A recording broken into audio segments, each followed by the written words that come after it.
Dick Cheney was speaking for many when he said, "We don't negotiate with evil, we defeat it." And yet, says Jonathan Powell, Tony Blair's former chief of staff, he's dead wrong.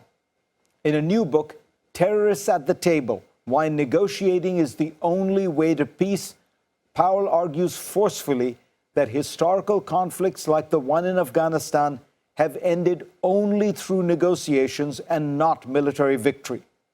Powell is no peacenik, having been an architect of Britain's support for the wars in Afghanistan and Iraq.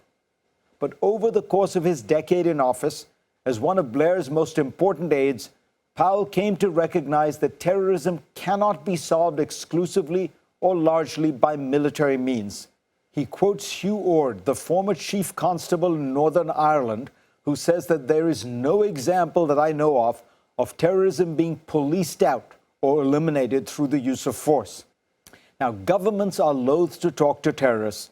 That's understandable, since they regard the groups as barbaric, worry about legitimizing brutality, and remain convinced that military force can defeat or at least cripple them. But Powell points out most governments end up talking to terrorists anyway, citing examples ranging from the Mau Mau in Kenya to the Basques in Spain to the Colombian FARC. The central idea behind Powell's argument is simple enough. Terrorism is a reflection of an underlying political problem that almost always needs to be addressed politically.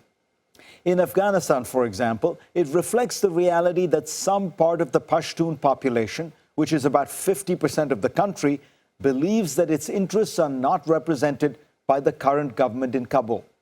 Now, this week's negotiations might go nowhere, but one of the lessons that Powell notes in the book is that often these talks begin too late because governments believe that one last military push will put the terrorists on the defensive, even though, he says, there is precious little empirical evidence to support this one last heave argument.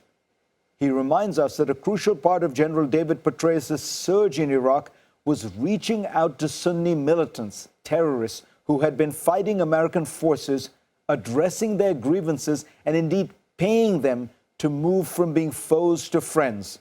He notes that Petraeus admitted that the United States waited too long before it talked to people who had, quote, American blood on their hands. Of course, none of this would apply to ISIS, would it? In fact, Jonathan Powell is bold enough to suggest that it could.